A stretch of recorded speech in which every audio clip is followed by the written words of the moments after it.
doctora Idalia Medina, de la Asociación de Médicos del Alto Paraná. Hola, doctora, ¿cómo le va? Buenos días, ¿cómo están? Buen día. El doctor Julio Apodaca, presidente del Círculo Paraguayo de Médicos. Así mismo. Buenos Hola, días. doctor, ¿cómo anda? Muy bien, gracias. Y el doctor Raúl Guaties. ¿Guaties? Sí. ¿Está bien así? Está bien. De la Asociación Médica de Alto Paraná también. Sí. ¿Hay un problema con alguna o algunos médicos en el Alto Paraná, hablando jurídicamente?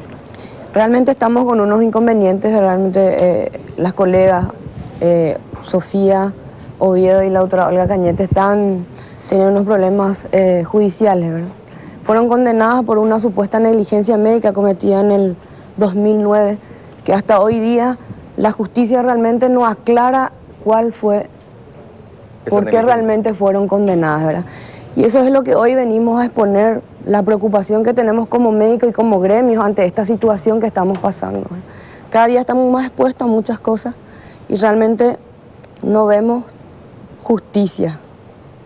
Entonces eso es lo que realmente nos preocupa. No es que no ve justicia, aparte hablan ustedes de irresponsabilidad de la justicia. Así mismo. ¿Y por ¿verdad? qué, doctora? Porque existen varios motivos, por ejemplo las autopsias que se hicieron, que de donde le mires y cualquiera que puede mirar y ver esos expedientes, están mal hechas. Entonces no se llevaron en cuenta muchas cosas en el juicio oral. El Círculo Paraguayo de Médicos ha venido siguiendo esta causa desde sus principios porque se acercaban a nosotros las personas afectadas. Y con nuestra asesoría jurídica se pudo comprobar una falta total de rigor científico en el proceso, tanto desde el punto de vista técnico-médico como técnico-jurídico, según también nuestra asesoría jurídica. Esto llevó inclusive a que el Círculo denunciara al jurado de juicio de magistrados, a este tribunal que dictó la primera sentencia. Lamentablemente fue rechazado, porque se vio que no había, el fallo no tiene fundamentación, es lamentable, el fallo no tiene fundamentación. Después el doctor Guaties, que es erudito en el tema, nos va a explayar más en esto. ¿En qué instancia se encuentra ahora? En este momento, ¿Se confirmó? nosotros, la primera y segunda instancia confirman, homicidio culposo, 3 años, 6 meses de cárcel. Bueno, básicamente yo soy representante de la Asociación de Médicos del Alto Paraná, junto con la doctora Idalia, y básicamente las cosas que nosotros cuestionamos son la realización de la autopsia. Trágicamente la paciente fallece por esta infección viral. 16 días después se exhuma el cadáver y se exhuma el cuerpo de la fallecida, la llevan a Asunción y se practica una autopsia. Acá nosotros tenemos todo lo que forma parte del juicio oral y público. Esto ya se dijo, todo lo que yo voy a decir ya se dijo en el expediente, no es ninguna cosa nueva. Y hacen la autopsia en la morgue judicial, dependiente del Ministerio Público, y actúa, en teoría, el fiscal, un juez de garantías, un representante de la Defensoría Pública, y también el doctor Abilio Obregón, que en ese momento era, porque ahora está jubilado, médico forense de la Fiscalía. Y el profesor doctor José Bellazay, que es un conocido y connotado profesor del Ministerio Público y de la Facultad de Medicina, para hacer la autopsia. Bueno, el primer punto clave acá es que en la autopsia hay defectos de forma y de fondo, que son mencionados durante el juicio. ¿Cuáles son esos defectos de forma y de fondo? Esto es muy técnico y a veces cuesta poco entender y es complejo. En primer lugar, ocurre 16 días después. Eso hace que muchas evidencias sean difíciles de analizar. Y primero no llegan a un acuerdo si el cuerpo de la víctima estaba formalizado o no. En su declaración que yo tengo aquí, en el juicio oral, el doctor Abilio Obregón dice que el cuerpo está formalizado en alguna parte. Y evidentemente en la descripción de la autopsia, que la tengo aquí a vista, el cuerpo no presenta signos de descomposición, lo cual fue formalizado. Entonces, ¿qué pasa? El perito forense que trae la familia, un médico paraguayo naturalizado argentino de la Argentina, afirma que hubo una sobredosis de Dolgenal, un analgésico de uso común. Sí. Entonces no se pueden hacer los estudios toxicológicos necesarios si la paciente, fue formalizada, porque se anula todo, excepto que tomen una muestra del humor vítreo, que es una cavidad cerrada, que está en el ojo, que no lo hicieron tampoco. Otro detalle, cuando se practica, yo tengo aquí un libro que es de un doctor, Héctor Vázquez Fanego, conocido docente de la Universidad de Buenos Aires, que vino a dictar cursos de posgrado en medicina forense en el Paraguay ya en el 2003-2004, donde establece que la autopsia tiene que ser una autopsia con ciertas características, completa, metódica e ilustrada. Ilustrada significa que debe no solamente tener fotografías, radiografías del cráneo, de la columna vertebral, del tórax, del abdomen, de todo el cuerpo, sino que también el paciente o el cuerpo de la víctima debe ser pesada, debe medirse su talla, cosas que ya empiezan a faltar al inicio del informe de la autopsia. No hay ningún problema. Rolando Segovia, buen día. Buen día, Carlos. Un gusto saludarte a vos, a toda la audiencia. Bueno, voy a tratar de ser lo más breve posible. Por favor, Rolando. Realmente para nosotros es muy doloroso estar reviviendo el funeral de mi mamá a casi 6 años de su muerte. Mi mamá ingresó ese día 8 de agosto a las 15 horas de la tarde en el hospital de la Fundación Tesain por una consulta preventiva. ¿Ingresó ella en qué condiciones? Ingresó caminando por sus propios medios con una temperatura de 35 grados, según consta en el expediente clínico, en el expediente médico.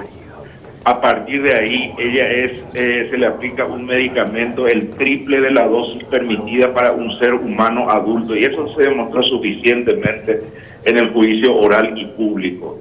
A partir de ahí, ella ingresa a terapia intensiva, le atiende la otra médica, le coloca el catéter, le perfora la vena subclavia, se produce la hemorragia interna, hace que los espacios pleurales colapsen y lógicamente ella fallece después de 16 horas. En aquel entonces estaba de moda la gripe H1N1. A las 16 horas nosotros retiramos el cadáver de mi mamá en un cajón lacrado. Las médicas que le atendieron ordenan que todos los familiares tomen oseltamivir, todos los familiares, porque si no todos iban a morir. Ordenan que se quemen sus ropas porque corrían riesgo de contagio. Una serie de cosas que nosotros hemos catalogado como terrorismo porque nos produjo terror a toda la familia. Nunca cerró el tema del diagnóstico de la defunción que ellos escribieron textualmente: causa de la muerte, falla multiorgánica y shock séptico. Eso nos llamó la atención y hemos consultado con gente, inclusive del exterior, con médicos amigos que tenemos al exterior de Europa, y nos han dicho es imposible de que alguien tenga una gripe y también una hemorragia interna y que tenga que morir por una infección en 16 horas. Eso nos llamó la atención. Hemos acudido en aquel entonces al Consejo de la Fundación Tesain, donde yo me fui en 3 reuniones en una semana, solicitándole que se haga la autopsia, atendiendo los antecedentes de mi madre. Una persona la más saludable de mi familia, que no consumía alcohol, no fumaba, era ama de casa y lógicamente tenía unas condiciones excepcionales de salud. La Fundación Tesain en aquel entonces no estaba habilitada para funcionar como hospital por el Ministerio de Salud de la República del Paraguay. La terapia intensiva en aquel entonces estaba tercerizado por el doctor Bordón, sin ningún tipo de control, y ella era asegurada de Itaipú y facturaba millones por ingresar a Tesain en terapia intensiva. Y quiero simplemente para simplificar, Carlos, porque nosotros hoy estamos muy fortalecidos, porque la ciencia médica nos dio un resultado. Yo no soy médico, en mi familia no hay ningún solo médico, ¿verdad? Y la ciencia médica nos dio un resultado de qué murió mi mamá, de que mi mamá no murió de H1N1, de que mi mamá no murió de septicemia, como ellos hasta hoy en día insisten, sino que mi mamá murió de lo que ya se fue probado suficientemente en el juicio oral y público. Y hoy estamos muy fortalecidos y vamos a seguir luchando. Y en la instancia donde sea necesaria vamos a llevar esta versión de lo que nos dio la ciencia médica. Por ejemplo, ellos hablan del famoso peritaje de los médicos, del escano y del otro. Yo les pregunto una vez más, como lo hice en las redes sociales y borraron mis comentarios en varias páginas de ellos. les preguntó por qué el perito de ellos nos habla de lo que sucedió desde las 15 horas de aquel 8 de agosto del 2009 hasta las 20 horas, y recién desde las 20 horas ellos empiezan a narrar en su informe.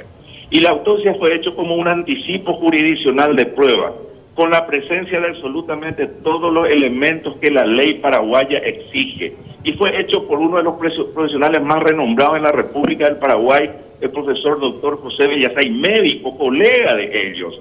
No lo hemos hecho nosotros, lo han hecho médicos. Entonces eso jamás pudo ser desacreditado en el juicio oral y público. Por ejemplo, te doy un hecho, Carlos. En el juicio oral y público, cuando se les exigió mostrar la radiografía de la supuesta buena colocación del catéter, ellos exhibieron una placa radiográfica. Y en el juicio oral y público nuestro perito médico le dice, muy bien, excelente, ¿y me puede decir dónde están las glándulas mamarias? Trajeron la placa radiográfica de una persona de sexo masculino. Y nosotros tuvimos que recurrir a un médico, el doctor Analberto Alcaraz Liuzzi, que en algún momento inclusive fue presidente del gremio médico de Paraguay, graduado de la Universidad de Buenos Aires, ¿verdad? Que hoy está en Buenos Aires. Tuvimos que traerlo a él, recurrir a profesionales del extranjero, porque en Paraguay ni un solo médico quiso acompañarnos para leer el expediente clínico de mi madre, que dicho sea de paso, se consiguió mediante un allanamiento judicial de la Fundación TESAI que llevó adelante la fiscal Armita Rivas, porque ellos estaban a punto de quemar el expediente médico. Hay muchos detalles que nosotros podemos narrarlo, pero en horas y horas, para poder demostrar realmente todo lo que ya se debatió en el juicio oral y público. Juicio oral y público que duró 3 días. Y a mí me molesta mucho, y tengo que decirlo, de que médicos que no le conocen a mi familia, que nunca le atendieron a mi madre, tengan que estar tratando de defender y hacerse responsables de la negligencia de otras personas. Eso realmente duele mucho, molesta mucho, porque aquí se perdió una vida humana. Ellos están haciendo manifestaciones en Ciudad del Este y ponen mi fotografía en las manifestaciones. No sé con qué intención, ¿verdad? No entiendo realmente cuál es la estrategia que ellos utilizan. Pero nosotros vamos a defender lo que la ciencia médica nos dijo, lo que la medicina nos demostró. Ellos hablan de que supuestamente la autopsia es incompleta, pero sin embargo, cuando vos ves que una persona recibe 2, 3 tiros en el pecho, ¿para qué le vas a abrir el cerebro si ya sabes que esa no es la causa de la muerte, ¿verdad? Rolando, hay cuestiones médicas, ¿verdad?, que se han demostrado suficientemente, Carlos. Bueno, Rolando, te agradezco mucho. Es una cuestión de tiempo, tengo otras cuestiones que poner en la lupa también, pero corresponde escuchar a todas las partes. Ese es el compromiso que uno tiene siempre. Así que, una última consulta. ¿La Fundación indemnizó por esto o no? ¿Cómo? Si la Fundación indemnizó. No, hay juicio oral, hay un juicio civil, lógicamente en marcha como corresponde y como lo establecen las leyes paraguayas, y también en la Corte Suprema de Justicia ya ha establecido, por ejemplo, algo que las costas tienen que cubrir estados médicas. Eso sucede aquí y en cualquier parte del mundo. Alguien tiene que pagar el juicio de 6 años, ¿verdad? Alguien tiene que hacerse responsable de eso. Y aparte quiero mencionar también un detalle, Carlos, último. Olga Cañete, por ejemplo, es graduada de una universidad privada, su nombre no lo voy a decir, graduada con un promedio 2, ¿verdad? Y tenemos todas sus fichas y un montón de cosas que se ha demostrado suficiente. Le reitero, nosotros hubiésemos preferido 10.000 veces que la autopsia nos diga, bueno, ¿sabes qué? Murió de esto, murió realmente de una infección, murió de esto, y terminó. Para nosotros terminaba, pero nosotros, reitero, no podemos ser egoístas con la información que nos dio la ciencia y de que mi mamá no murió de H1N1, no murió de una septicemia, y vamos a pelear, vamos a estar en la instancia que sea para poder hacer justicia. Esto es un caso único en Paraguay. Ellos pensaron que esto se iba a hacer como siempre,